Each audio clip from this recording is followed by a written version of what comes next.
వరకు కూడా వాళ్ళు కొనుగోలు చేసారు. తర్వాత పైసలు అయితే 2 నెలల దాకా రాలేదు. ఇంకా మీరు స్ట్రాటజీ చూడొచ్చు. ఇవాళ కాంగ్రెస్ పార్టీ అధికారంలోకి వచ్చిన తర్వాత ఎన్నాడు చరిత్రలో లేనటువంటి పంట పండినప్పటికీ మరి వాళ్ళు ఎక్కడ కూడా కొరత లేదు. అంటే నీకు లేబర్ కొరత లేకుండే, గిన్ని బ్యాగ్స్ కొరత లేకుండే, లారీల కొరత లేకుండే, డౌన్లోడింగ్ కొరత లేకుండే. ఇలా మరి రైతులకు కూడా ఎక్కడ కూడా కొరత లేకుండా 100% వడ్లకు మొత్తం కూడా ఇలా వారం రోజులనే పేమెంట్ కూడా జరుగుతూ ఉంది మేమని చెప్పింది. తర్వాత కాంగ్రెస్ పార్టీ తెచ్చిన రైతులతో కలిసి వచ్చిన ఒత్తిడి వల్ల కొంతమంది చెప్పారు కానీ అంటే 10 ఒక్కొక్క క్వింటాలకు 10 కిలోల చొప్పున కట్ చేసి ఒక్కొక్క రైతుకు 25-30 వేల రూపాయలు నష్టం చేసింది. అలా డబ్బులు కూడా మేము చూస్తే ఒక మే ఎండింగ్ వరకు ఇప్పుడు ఈ వేసంగి పంటలో దగ్గర 9 లక్షల మెట్రిక్ టన్నుల వరిధాన్యం పండడం అన్నది ఒక చరిత్రని. అయితే దీనికి మేము అప్పుడు గతంలో మీరు ఆలోచించినట్టయితే టీఆర్ఎస్లో వరి పూతకు వచ్చిందంటే రైతులకు ఒక భయం. అంటే ఎంతగానో పూత తీస్తారో కడత తీస్తారో, మరి కుంటరా కొనరా, తడిస్తే ఒక రేటు, తడకుంటే ఒక రేటు. ఎందుకంటే ఆ టైంలో మీరు గుర్తుపెట్టుకోండి, ఇప్పుడు కేసీఆర్ ఏమన్నా అయితే పోయిన వానాకాలం 1,55,00,000 మెట్రిక్ టన్నుల ధాన్యం మన తెలంగాణలో, ఇప్పుడు 1,30,00,000. అంటే 2 పంటలు కలిసి ఈ వానకాలము ఏసంగి కలిసి కాంగ్రెస్ పార్టీ అధికారంలోకి వచ్చిన తర్వాత కాళేశ్వరం నీళ్లు వాడకుండా ఇవాళ 2,80,00,000 మెట్రిక్ టన్నుల వరిధాన్యాన్ని రైతులు పండించారు. ఇదొక రికార్డు, ఇది భారతదేశ చరిత్రలోనే రికార్డు. కాంట్రాక్టర్తో నడిపించుకుంటున్నారు కానీ కాంట్రాక్టర్ వ్యవస్థ అనేది ఇంధన మిల్లులో లేదు. కాబట్టి వాళ్ళకు సెకండ్ ఫేజ్లో అందరు కూడా జాగలేని వాళ్ళందరికీ ఇందిరా మిల్లు అలాట్ చేస్తాం, మన అది డబుల్ బెడ్రూమ్ ఇన్కంప్లీట్ ఇల్లు అలాట్ చేస్తాం, లేని వాళ్ళకి ప్లాట్లు అలాట్ చేస్తాం, ఇప్పుడు పునాదులు దాకా కట్టుకున్న వాళ్ళకు కూడా ఇల్లు ఇస్తాం. ఇది అందుకనే నేను ఇలా పేదలకు ఒక భరోసా, అదొక కళ ఉండే ఇందిరా, అంటే ఇల్లు లేని వారికి ఇల్లు అనేది ఒక కళ. మరి వాళ్ళ కళ నిజం కాబోతుంది. కాంగ్రెస్ పార్టీ వచ్చి ఇలా కరెక్ట్ 1.5 సంవత్సరం అయింది. డిసెంబర్లో వచ్చినాం మనం, ఇవాళ మనం మేలో ఉన్నాం. 1.5 సంవత్సరాల కాలంలోనే ఒక నియోజకవర్గంలో ఇలా మేము దగ్గర 4,500 ఇల్లు మేము కట్టి చూపిస్తున్నాము. చెప్పడం కాదు. సో నాకు పూర్తి విశ్వాసం ఉంది, రాబోయే ఇంకా 2-3 ఏళ్లలో 3.5 సంవత్సరాలు ఈ ప్రభుత్వం ఉంటుంది.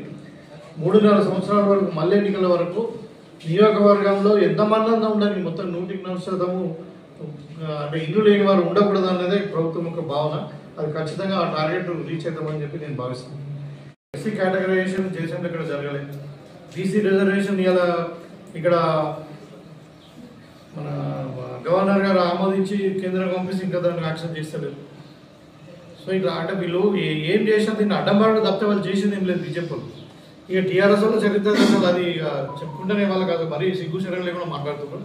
ఇవాళ ప్యూర్గా నాయకత్వ లోపం ఉంది. వాళ్ళ ఎవరు నాయకత్వం వహించాలా, కొడుక, బిడ్డన, అల్లుడా అన్న దాని మీద మొత్తం పార్టీ అంతా విచ్ఛిన్నమైతే అది ఎవడేటు పోతాడో తెలుసులేని పరిస్థితి ఉంది. సో వాళ్ళు మాట్లాడడం అనేది ఇంకా దానికి అర్థం లేని పని. ప్రజలు కూడా వాళ్ళని పిచ్చోళ్ళగానే చూస్తున్నారు.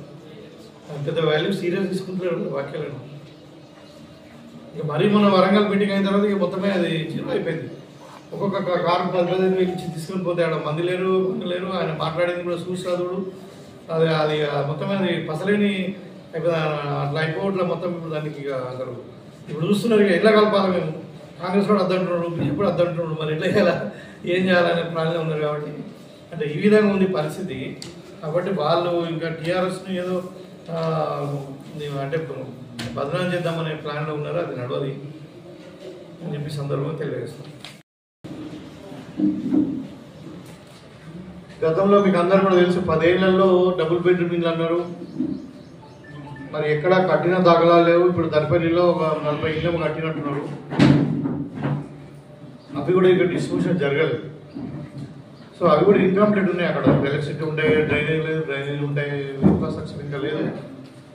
కాబట్టి అంటే ఈ సందర్భంగా ఇవాళ ప్రతిష్టాత్మకంగా మరి ఏదైతే కాంగ్రెస్ పార్టీ అధికారంలోకి వచ్చిన తర్వాత మేము ఆ రోజు ఎన్నికల మేనిఫెస్టోలో చెప్పినట్టు ఇల్లు లేని ప్రతి పేదవానికి ఇందిరమ్మ ఇల్లు ఇస్తాం, అది కూడా 5 లక్షల రూపాయలు ఇస్తామని చెప్పడం జరిగింది. ఈరోజు మనము గైడ్లైన్స్ కంప్లీట్ చేసుకొని ఎలిజిబిలిటీ క్రైటీరియా తీసుకుని మరి 400 నుండి 600 వరకు, 400లకు తగ్గకుండా 600లకు మించకుండా అంటే ఎస్ఎఫ్టీ కానీ ఇల్లు కట్టుకోవచ్చు అని చెప్పి ఇలా మనము ఇల్లు లేని నిరుపేదలందరూ కూడా ఇల్లు శాంక్షన్ చేసాం. అయితే ఇవాళ మన కాన్స్టిట్యున్సీ కూడా మాట్లాడుతూ ఉండే కాంగ్రెస్ వాళ్ళు డబ్బులు తీసుకుంటున్నారు అని. ఇప్పుడు వాళ్ళు చేసిన చరిత్ర వాళ్ళకు గుర్తు చేస్తాను. మరి అంటే వాళ్ళు ఇందిరమ్మ ఇండ్లుగా మన డబ్బులు పెట్టి ఇండ్లు ఎట్లా ఇవ్వలేదు. ఇవాళ ఇక్కడ అంటే నాకు పాల్పండ్ల సంగతి తెలియదు కానీ నిజామాబాద్ రూరల్ అయితే అందరూ ఇంటి చుట్టూ తిరుగుతున్నారు. పాత ప్రజలు ఆ ఎమ్మెల్యే కొడుకు ఎంబడి తిరుగుతున్నాడు. నేను అన్నా గలవాటి కొట్టు నేను పైసలు వసూలు నేను దొంగ గరీబ్ దగ్గర పైసలు తీసుకున్నాడు. ఒక్కొక్క ఇల్లు 1 లక్ష రూపాయలు వసూలు చేసి వీళ్ళ వాళ్ళు మాట్లాడుతున్నారు. కట్టింది లేదు మళ్ళా. ఇలా మా పైసలు మేము అదే దళిత బంధు కూడా అంతే చేసిరు. దళిత బంధులో కూడా పైసలు తీసుకుంటే మేము అది బంధు దళిత బంధు స్కీమ్ బంద్ అయింది, గృహలక్ష్మి స్కీమ్ బంద్ అయింది, బీసీ బంధు లేదు, ఎస్సీ బంధు లేదు, ఎస్టీ బంధు లేదు. ఆ బంద్ అయిపోయిన వీళ్ళకి కూడా పైసలు ఇస్తే మీరు గల్లబట్టి వసూలు చేసుకోమని చెప్పినాం ఆ రోజు. ఇక మరి వాళ్ళు పాపం ఏడు దొరుకుతున్నాడో వాళ్ళు ఎప్పుడో అడుగుతున్నారో లేదు తెలుసలేదు కానీ అంత దుర్మార్గమైన ఆలోచనతో వాళ్ళు పనిచేసారు. ఇవాళ మేము ఎక్కడ 1 రూపాయి తీసుకునే అవసరం లేదు, తీసుకోలేదు ఎవరు కూడా. నేను ఇంకా మీకు పత్రికాముఖం కూడా చెప్తున్నా కదా, ఇందిరమ్మ ఇండ్లల్లో ఎవరైనా వాళ్ళు సెక్రటరీ కానీ, ఎంపీడీఓ కానీ, ఇంకెవరైనా కానీ మా కాంగ్రెస్ నాయకులు కానీ, ఇందిరమ్మ కమిటీ వాళ్ళు కానీ ఎవరైనా డబ్బులు అడితే నాకు డైరెక్ట్ ఫోన్ చేయండి. అలానే ఇవాళ జీరో కరప్షన్తో పేదవాని కళలు నిజం చేస్తున్నాం. మేము ఇలా ఇందిరమ్మ ఇల్లు ఇస్తున్నాం.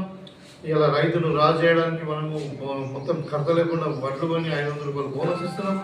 ఇలా సన్న బియ్యం ఇస్తున్నాం. ఇలా రేషన్ కార్డులు లేని వాళ్ళందరూ కూడా రేషన్ కార్డులు ఇస్తున్నాం. ఇవాళ ఈ విధంగా నిజంగా అంటే ఇప్పుడు ఇందిరమ్మ రాజ్యం ప్రజాపాలన ఇలా వెలుగులిస్తూ ఉన్నది. ప్రజలందరూ ఆనందంగా ఉన్నారు. వాళ్ళు మాట్లాడుతుండ్రు వీళ్ళు ఇందిరమ్మ ఇళ్ళలో డబ్బులు తీసుకుంటున్నారు ఇంకేదా అని. అవంతా పూర్తిగా అవాస్తవం. వాళ్ళు పాత భ్రమల్లో ఉన్నారు. వాళ్ళలాగానే అందరూ ఉంటారని వాళ్ళు అనుకుంటున్నారు. ఆ కేసీఆర్ ఫ్యామిలీ లాగానో టీఆర్ఎస్ లాగానో ఎవరు ఉండరు. ఇవాళ వాళ్ళది ఏమవుతుంది, ఇలా కేసీఆర్ ఫ్యామిలీ చిల్లదిత్తలు అయిపోయి హరీష్ రావు టీడీపీలో పోతున్నట్టు వస్తున్నారు. ఇక కవితనైతే ఏదో పాస్పోర్ట్ తీసుకొని పర్మిషన్ తీసి ఇదైపోలేదు కదా అమెరికా పోయింది. ఈయన కేటీఆర్ ఏమో లండన్ పోతుందని తెలుసు. అక్కడ ఆధిపత్య పోరు జరుగుతుంది. ముసలాయన ఎప్పుడు పోతాడు, నేను ఎప్పుడు ఈమె సపరేట్ పార్టీ పెడతానంట కవిత. ఇక హరీష్ రావు అంటున్నాడు నాకేం అవసరం లేదు కేటీఆర్కి ఇచ్చేయండి అని ఆయన అంటున్నాడు. అలా అంటే ఒక కుటుంబంలో ఒక చిన్న చిదురైపోయి ఒక నాయకత్వ లోపం కనబడి ఇలా మూతపడే పరిస్థితి వచ్చింది. ఇక వేరే వాళ్ళతో లీగల్ ఇప్పిస్తున్నాడు. కాంగ్రెస్లో కలుద్దామా, బీజేపీలో కలుద్దామా, ఓడి వెళ్తాడు అని కలపడానికి. అంటే అలాంటి దుస్థితిలో ఇలా టీఆర్ఎస్ పార్టీ ఉంది. అది మనగడ సాగదు. అది మూతపడే పార్టీ టీఆర్ఎస్ అనేది ప్రజలు మర్చిపోయారు. ఇంకా వాళ్ళు కాంగ్రెస్ మీద మాట్లాడడం అనేది దయాలు వేదాలు వాదించినట్టు ఉంటుంది. కాంగ్రెస్ ఏ స్కీమ్ అయినా ఇవాళ అప్పుల పాలైన తెలంగాణని ఇలా పునర్నిర్మాణం జరుగుతూ ఉంది వాళ్ళు చేసిన అప్పుల వల్ల. రాగానే మనకు 7 మండలాలకే 3,200 ఇండ్లు మనం ఇలా ఆల్రెడీ శాంక్షన్ చేసుకున్నాం. మనం ప్రొసీడింగ్ కూడా ఇచ్చుకున్నాం. ఇప్పుడు మీకు అన్ని గ్రామాలలో ముగ్గు కూడా పోసుకుంటున్నారు. సో ఇంకా చాలా ఇప్పుడు ఎంక్వైరీ జరుగుతూ ఉంది. మన దగ్గర డిమాండ్ ఎక్కువ ఉంది. మనకు శాంక్షన్ అయిన 3,500 అయినప్పటికీ ఇవాళ 3,300 200 చెప్తున్నా 2,299 అయినట్టున్నాయి. 300 రాసుకోండి. ఇంకా 6 డివిజన్లలో ఒక్కొక్క డివిజన్లో మనం 100 ఇండ్లు ఇచ్చినాం అంటే అವಾಗ 600 అయితే ప్లస్ ఇంకొక దగ్గర 1000 ఇండ్ల దాకా మనకి ఇప్పుడు ఎంక్వైరీ నడుస్తూ ఉంది. సో ఇవాళ దగ్గర 4,500 ఇండ్లలో ఇవాళ ఇందిరమ్మ ఇల్లు స్టార్ట్ కాబోతూ ఉన్నాయి త్వరలోనే మన ఊళ్ళో. గతంలో వాళ్ళు 10 ఏళ్లలో ఒక 50 ఇల్లు కూడా కట్టలేదు.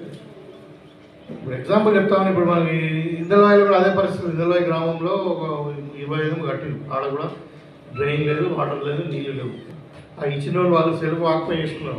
వాళ్ళు ఇస్తారు ఈ దగ్గరలో ఆక్యుపై చేసుకుంటే వాళ్ళకి సర్టిఫికేట్ కూడా ఇవ్వలేదు, అంటే టైటిల్ లేదు పాపం. ఇప్పుడు వాళ్ళు ఉంటున్నారు కానీ వాళ్ళకు గవర్నమెంట్ నుండి వాళ్ళకు హక్కుపత్రాలు ఇవ్వాలి. అంటే ఈ విధంగా అంత మోసం చేస్తే ఇవాళ ఇందిరా మిల్లు మనం సాంక్షన్ చేసుకున్నాం. ఇందిరా మిల్లులో మీకు ముఖ్యంగా ఇప్పుడు ఫేజ్ 1 ఇది. ఫేజ్ 1లో ఎవరికైతే జాగా ఉండి ఇల్లు కట్టుకునేటోళ్ళు రెడీ ఉన్నారో వాళ్ళకి ఇస్తాము. చాలామంది, కొంతమంది ఏం చేసారు, పునాదుల వరకు కట్టుకున్నారు, కొంతమందికి జాగలేదు, ఇల్లు కట్టుకున్న జాగలేదు.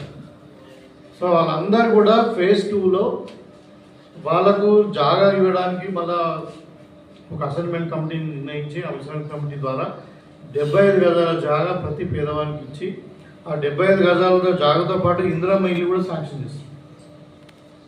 వెంటనే ఆ జాగాకు సంబంధించిన టైటిల్, జాగా ప్లాట్ నెంబర్ చెప్పి ఇస్తాము, దానికి ప్రొసీడింగ్ ఆర్డర్ ఇస్తాము, భూమిది, తర్వాత దాని వెంటనే ఇందిరమ్మ ఇల్లు కూడా శాంక్షన్ చేస్తాం. అది కాకుండా ఇప్పుడు ఆల్రెడీ అక్కడక్కడ కొన్ని ఇక్కడ కొంచెం గోడలు కట్టారు, సిమెంట్ ఏదో ప్లాస్టింగ్ వేసారు, కానీ చాలా జాగాలు ఏమున్నాయి, పునాదులు తవ్వారు, కొంచెం అలా స్లాబ్లు వేసారు, ఇట్లా రకరకాలు ఉన్నాయి ఇందిరమ్మ ఇల్లు కొన్ని ఊళ్ళలో. అవన్నీ కూడా ఇప్పుడు ఎవరికైతే ప్లాట్లు లేవో వాళ్ళందరూ కూడా అలర్ట్ చేయబోతున్నాం. ప్లాట్లు లేని వాళ్ళకు, ఇండ్లు కట్టుకునే వాళ్ళకు ఆ ఇందిరమ్మ ఇండ్లు, ఇన్కంప్లీట్ ఉన్న ఇందిరమ్మ ఇండ్లు అన్నీ కూడా మేము అలర్ట్ చేస్తాం. ఆ ఏ స్టేజ్ అంటే ఆ స్టేజ్ వరకు లెక్క కట్టి, ప్రభుత్వం ఇచ్చేది 5 లక్షలు. సపోజ్ స్లాబ్ వరకు ఇచ్చిన అనుకో 1 లక్ష 2 లక్షలు కట్ చేస్తాం. సపోజ్ పునాదుల వరకు ఉన్న అనుకో 1 లక్ష కట్ చేసి వాళ్ళ కాంట్రాక్టర్ని ఎగ్జిట్ చేస్తారు. కాంట్రాక్టర్కి ఇవ్వరు ఇక్కడ డబ్బులు, ఓన్లీ లబ్ధిదారులను ఐడెంటిఫై చేస్తాం. మనం లబ్ధిదారులకు అలర్ట్ చేసిన తర్వాత వాళ్ళకి బ్యాలెన్స్ అమౌంట్ వాళ్ళకి కట్టుకోమని మనం ఇస్తాం.